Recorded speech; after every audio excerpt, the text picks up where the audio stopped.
నమస్తే, శ్రీమాత్రే నమః, శ్రీ గురుభ్యో నమః. 2025 మేషాది ద్వాదశ రాశుల వారికి ఎలా ఉండబోతోంది? వివిధ రంగాల్లో ఉన్న వాళ్లకు ఆర్థికంగాను, కుటుంబ పరంగాను, ఆరోగ్యపరంగాను, వ్యాపార పరంగాను, ఉద్యోగ పరంగాను ఎలా ఉండబోతోంది చూద్దాము. ముందుగా సింహరాశి వారికి మఖా నక్షత్రం 1, 2, 3, 4 పాదాలు, పుబ్బా నక్షత్రం 1, 2, 3, 4 పాదాలు, ఉత్తరా నక్షత్రం 1వ పాదం వారికి ఆదాయం 11 గాను, వ్యయం 11 గాను, అంటే 2 సమంగాను ఉంది. రాజపూజ్యం 3, అవమానం 6గా గోచరిస్తోంది.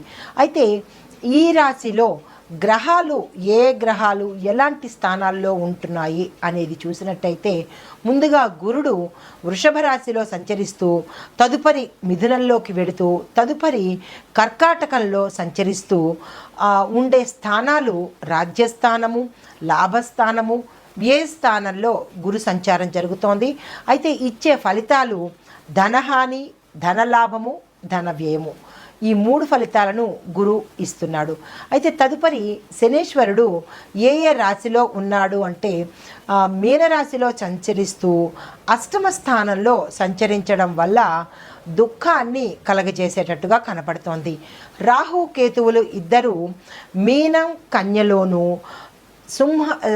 కుంభ సింహరాశిలోను సంచరిస్తూ అష్టమ ద్వితీయ స్థానాల్లోనూ, సప్తమ జన్మస్థానాల్లోనూ సంచరిస్తూ కష్టములు, శరీర పీడను ఇచ్చే అవకాశం కనపడుతోంది. ఇవి వీరు ఇచ్చే ఫలితాలు. అయితే మొత్తంగా ఈ రాశి వారికి గ్రహస్థితి ఎలా ఉండబోతోంది అంటే, శుభాలు అధికంగాను, అశుభాలు అంటే కొంచెం మిశ్రమ ఫలితాలు ఇచ్చేటట్టుగా ఉంది. అంటే శుభ ఫలితాలు ఎక్కువ శాతము, మిశ్రమ ఫలితాలు తక్కువ శాతంగాను గోచరిస్తోంది. ఎక్కువ కాలము ధనలాభంతోనూ, ఉత్సాహంతోనూ, అప్రయత్నంగానే కార్యసిద్ధి, ధన వృద్ధి, ఆకస్మిక ధనలాభాలు, ఇంటా బయట గౌరవాలు, శుభకార్యాలు చేసుకోవటము, తరువాత ఔషధ సేవనము, ఆరోగ్యం ఒకంత బాధించేటట్టుగా కనపడుతోంది. తరువాత శరీర పీడ ఎందువల్ల అంటే, మీరు ఎక్కువగా ప్రయాణాలు చేసి రావాల్సి వస్తుంది కాబట్టి తద్వారా కొంచెం శరీరము అలసత్వానికి గురయ్యేటట్టు కనబడుతోంది.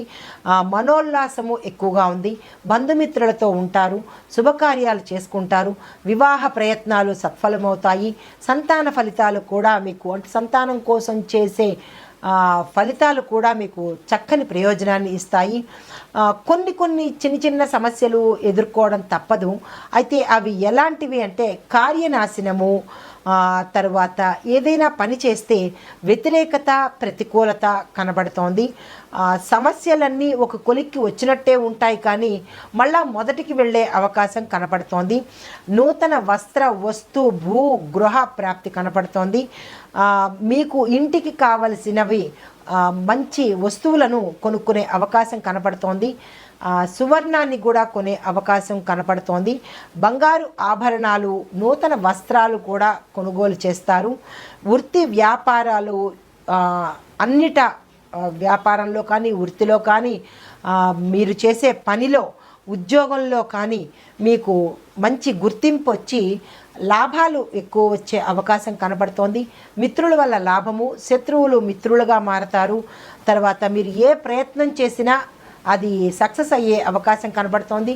కోర్టు కేసులు కానీ, పెండింగ్ కేసులు కానీ ఉన్నా కానీ అవి మీకు విజయాన్ని ఇచ్చి మీ వైపు వచ్చేటట్టుగా, అంటే ఫలితాలు మీ వైపు వచ్చేటట్టుగా కనపడుతోంది.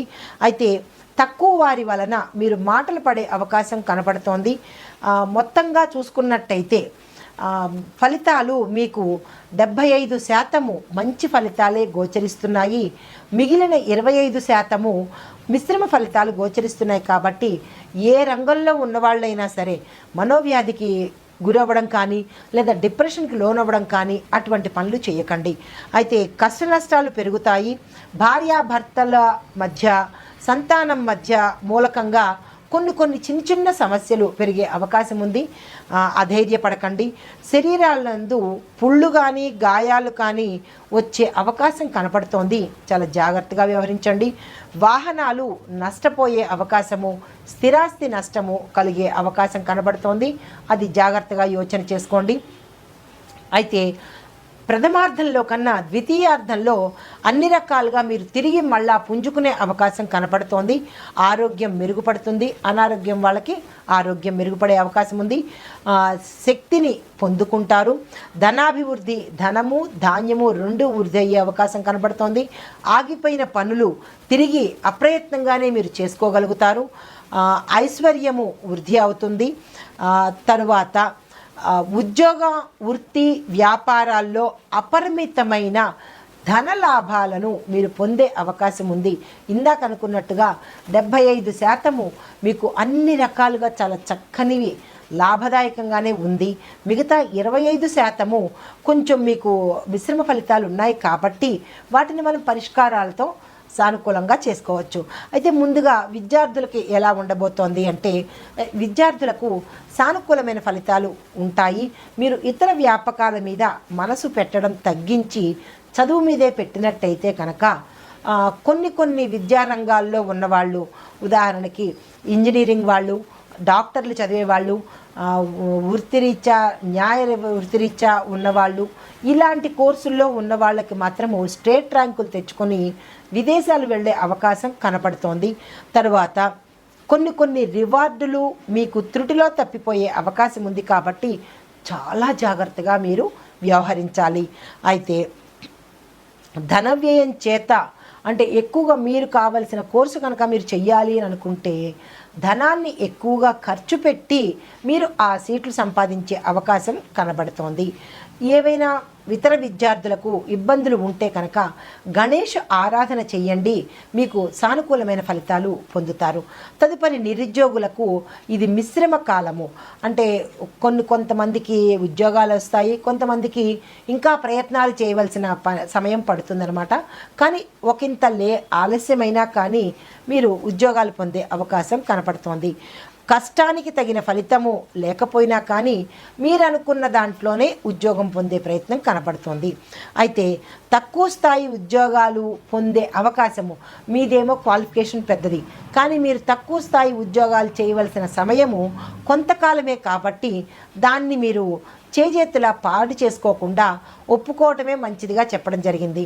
తర్వాత దళారీల చేత కానీ మధ్యవర్తి చేత కానీ లేదా దొడ్డిదారి వైపు నుంచి మనం ఉద్యోగాలు పొందాలి అని అనుకున్న వాళ్ళకి నిరాశే మిగులుతుంది. మీరు అటువంటి ప్రయత్నాలేమీ చేయకండి, వాళ్ళ వల్ల మీరు మోసపోతారు. తదుపరి ఉద్యోగస్తులకు ధనవృద్ధి కలుగుతుంది, ప్రమోషన్స్ వస్తాయి, ప్యాకేజ్ పెరుగుతుంది, మీరు అనుకున్న ప్రదేశాలకే బదిలీలు అయ్యే అవకాశం కూడా కనపడుతోంది. అయితే ఉద్యోగస్తులకు పై అధికారుల మన్ననలతో పాటు టార్గెట్స్ కూడా మీకు ఇవ్వడం జరుగుతుంది. ఎందుకంటే మిమ్మల్ని మెచ్చుకుంటూ, మీ పనితీరుని మెచ్చుకుంటూ మీకు కొంచెం టాస్క్లు ఇచ్చే అవకాశం ఉంటుంది. దాన్ని మాత్రం మీరు నో అనకుండా స్వీకరించండి. తర్వాత వ్యాపారస్తులకు శుభాశుభ ఫలితములు మిశ్రమంగా ఉన్నాయి. అయినప్పటికీ 25% మీకు మిశ్రమ ఫలితాలు. వ్యాపారస్తులకి 75% లాభాలే ఉన్నాయి. కొత్త బ్రాంచీలు విస్తరించవచ్చు. మీరు వ్యాపార విస్తరణకు కానీ, భాగస్వామ్య వ్యాపారానికి కానీ, కొత్త వ్యాపారాలు చేయాలన్నా, వేరే ప్రదేశంలో చేసుకోవాలన్నా ఇది మీకు మంచి అనువైన కాలము. కాబట్టి మీరు ఆ దిశగా ప్రయత్నం చేయండి. పెట్టుబడులు పెట్టాలంటే కూడా మీరు నిరభ్యంతరంగా పెట్టుబడి పెట్టుకోవచ్చు. తర్వాత స్నేహితులతో అంటే మీరు స్నేహితులనే పార్ట్నర్స్గా తీసుకుందాము అని అనుకున్న వాళ్ళు ఎవరైనా ఉంటే కనుక ఆ ప్రయత్నం చేయకండి. ఎందుకంటే వారితో భేదాభిప్రాయాలు వచ్చి మీ మిత్రత్వం కూడా చెడిపోయే అవకాశం కనబడుతోంది. కాబట్టి కొత్త వారితోనే మీరు భాగస్వామ్య వ్యాపారం చేయండి, మీ స్నేహితులతో భాగస్వామ్య వ్యాపారం చేయకండి. తరువాత వ్యాపార విస్తరణ చెయ్యాలి అని మీ యోచన బాగున్నా కానీ దానికి కాలయాపన జరిగే అవకాశం ఉంది. అయినప్పటికీ మీరు వ్యాపార విస్తరణ చేస్తారు, దాని ద్వారా లాభాలను కూడా మీరు పొందుతారు. తదుపరి కార్మికులకు చూసుకున్నట్టయితే కనుక వారికి కష్టాలు ఎక్కువ, ఫలితాలు తక్కువ అన్నట్టు కనపడుతోంది. వారి శ్రమ ఎక్కువ ఉంటుంది, ఆ శ్రమ వల్ల వాళ్ళకి ఒకంత మనశ్శాంతి తక్కువ అవుతుంది. అయినప్పటికీ మీరు నిరాశ చెందకండి. ఈ యొక్క శ్రమ మీకు ముందు ముందు మంచి అవకాశాలు, మంచి ప్యాకేజీ ఇచ్చే అవకాశం ఉంది కాబట్టి కార్మికులు అస్సలు నిరాశ చెందకండి. తరువాత మీకు అవకాశం ఉన్నంత వరకు మాత్రమే పని చేయండి. పనిముట్లతో షార్ప్గా ఉండే యంత్రాల దగ్గర పనిచేసేవాళ్ళు, షార్ప్గా ఉండే ఐటమ్స్తో పనిచేసే కార్మికులు చాలా జాగ్రత్తగా వ్యవహరించండి. తద్వారా మీకు అవయవాలు తెగిపడే అవకాశము, ప్రమాదాలు జరిగే అవకాశం ఉంది కాబట్టి చాలా అలర్ట్గా మీరు అక్కడ పనిచేయాల్సి ఉంటుంది. తదుపరి వ్యవసాయదారులకు ప్రతిఫలాపేక్ష మాత్రం మీకు చాలా సామాన్యంగానే ఉంటుంది. నిరాశ చెందకండి. ఆర్థిక వనరులు సమకూరుతాయి, అంటే మీరు అనుకున్న సమయానికి డబ్బు అందుబాటులోకి వస్తుంది. తర్వాత క్షేత్ర వృద్ధి, అంటే మీ భూమిని వృద్ధి చేసుకుంటారు. పశువు వృద్ధి, పశువుల్ని కొనుక్కుంటారు. ఆదాయం చాలా చక్కగా వస్తుంది. కొన్ని పంటల వాళ్ళకి, అంటే వాణిజ్య పంటల వాళ్ళు అనుకోండి, మెట్ట పంటలను వాళ్ళకి మంచి మంచి లాభాలు వచ్చే అవకాశం ఉంది. వ్యవసాయదారులకు, రైతులకు నేను చెప్పే సూచన ఏంటంటే భూమాతను పూజించండి. ఆ తల్లి అనుగ్రహం వల్ల మీరు ఏదైనా చిన్న చిన్న నష్టాలు చవిచూచినట్టయితే ఆ తల్లి మిమ్మల్ని కాపాడే అవకాశము, అటువంటి ప్రమాదాలు జరగకుండా చూసే ఆ బాధ్యత ఆ భూమాత మీద ఉంటుంది. కాబట్టి భూమి పూజను మీరు ప్రతిరోజు చేసినా లేదా ప్రతి శుక్రవారం కనుక అది మీరు ఒక నియమంగా పెట్టుకున్నట్టయితే ఆ తల్లి అనుగ్రహం కలుగుతుంది. తర్వాత అనారోగ్యము, రైతులకు అనారోగ్యం కొంచెం కనపడుతోంది, జాగ్రత్త వహించండి. మరొక విషయం ఏంటంటే మీ యొక్క శక్తి సన్నగిల్లే అవకాశం కనపడుతోంది. ప్రభుత్వం తరపు నుంచి మీకు సమయానికి ఏవైనా పథకాలు ఉంటే ఆ పథకాలు మీకు అందుబాటులోకి వస్తాయి. తదుపరి ఆక్వాకల్చర్ వాళ్ళకు కత్తి మీద సాములాగా ఉంటుంది. ప్రకృతి వైపరీత్యాల వల్ల మీకు ఒకంత నష్టం కలిగేటట్టుగా ఉంది, చాలా జాగ్రత్తగా చూసుకోండి. కానీ ద్వితీయార్థంలో మీకు లాభాలు వచ్చే అవకాశం కనబడుతోంది. ధైర్యంతో శక్తిని సమకూర్చుకొని అధైర్యపడకుండా కనుక మీ వ్యాపారం మీరు చేసుకున్నట్టయితే కనుక మీరు లాభాలు పొందే అవకాశం ఉంది. మధ్యలో విరమించుకోవడం మాత్రం చేయకండి. తదుపరి కవులు, కళాకారులకు ఇది చాలా మంచి కాలము. సన్మానాలు చేసుకుంటారు, సత్కారాలు చేయించుకుంటారు. తర్వాత అవార్డులు వచ్చే అవకాశము, మీ యొక్క పాండిత్యానికి గుర్తింపు కలిగి ధనం కూడా వచ్చే అవకాశం మీకు కనపడుతోంది. తదుపరి సినిమా రంగం వారికి చాలా ప్రోత్సాహకాలంగా ఉంటుంది. విజయాన్ని సాధిస్తారు, ఆర్థికంగా మెరుగుపడతారు. నిర్మాతలకు, డైరెక్టర్లకు కూడా చాలా చక్కని అవకాశము. డైరెక్టర్లకు మంచి మంచి ప్రాజెక్ట్స్ వస్తాయి.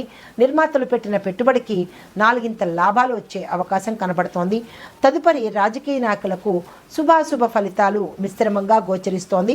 అయితే మీకు కొంత వ్యతిరేకత కనబడుతోంది. ఎందువల్ల అంటే గతంలో మీరు ప్రజలకు ఏదైనా మాట ఇచ్చి అది చెయ్యని పక్షంలో కనుక ఆ ప్రభావం మీకు ఇప్పుడు కనబడే అవకాశం ఉంది. కాబట్టి చాలా జాగ్రత్తగా ఇచ్చిన మాటను నిలబెట్టుకునే పని మీద మీరు ఉండండి.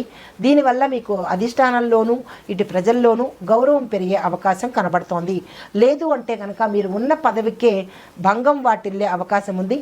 చాలా జాగ్రత్తగా అలర్ట్గా పనిచేయాలి. తర్వాత కోర్టు కేసుల్లో మీరు ఇరుక్కోవాల్సిన అవసరం కనబడుతోంది. చాలా జాగ్రత్తగా సమయస్ఫూర్తితో వ్యవహరించండి. అనాలోచిత నిర్ణయాలు కనుక మీరు తీసుకున్నట్టయితే, పెద్దల సహాయ సహకారాలు లేకుండా, అనుభవజ్ఞుల సలహా సంప్రదింపులు లేకుండా కనుక మీరు తీసుకున్నట్టయితే కనుక మీకు పదవి వియోగము, అంటే పదవిని కోల్పోయే పరిస్థితి ఏర్పడుతోంది. తద్వారా ప్రజల్లో చీత్కారాలను మీరు ఎదుర్కోవలసి వస్తుంది. కాబట్టి చాలా జాగ్రత్తగా రాజకీయ నాయకులు వ్యవహరించాలి. తదుపరి ఎన్ఆర్ఐలకు చాలా సామాన్యంగా కనబడుతోంది. ప్రయాణాలు వాయిదాలు పడతాయి, దానివల్ల మనశ్శాంతి కోల్పోయే అవకాశం ఉంది. స్పెక్యులేషన్ వ్యాపారం చేసిన వాళ్ళైతే కనుక మిశ్రమ ఫలితాలు గోచరిస్తోంది. మీరు అబ్రాడ్లో ఉద్యోగం చేసే వాళ్ళు ఎవరైనా ఉంటే కనుక ఈ రాశిలో ఉండేవాళ్ళు చాలా జాగ్రత్తగా ఉండాలి. సిబిఐ దాడులకు కానీ లేదా ఐటీ దాడులకు కానీ మీరు ఇరుక్కునే పరిస్థితి కనబడుతోంది. చాలా జాగ్రత్తగా వ్యవహరించండి. ట్రాన్స్పరెన్సీతో, అంటే పారదర్శకంగా మీరు పనిచేసినట్టయితే కనుక ఇటువంటి ఆటంకాలు మీ దరికి రావు.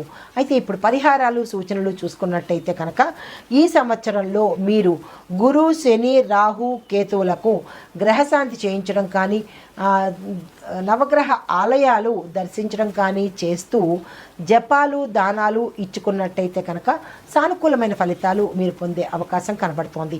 అయితే మీ యొక్క అదృష్ట సంఖ్య 1, 2, 3, 4, 7, 9 మీకు అదృష్ట సంఖ్యలు కాబట్టి మీరు ఏ పని చేయాలన్నా ఈ సంఖ్యలతో ఈ తేదీల్లో మీరు చేసుకున్నట్టయితే మంచి అవకాశాలు, సానుకూలమైన ఫలితాలు మీరు పొందే అవకాశం ఉంది.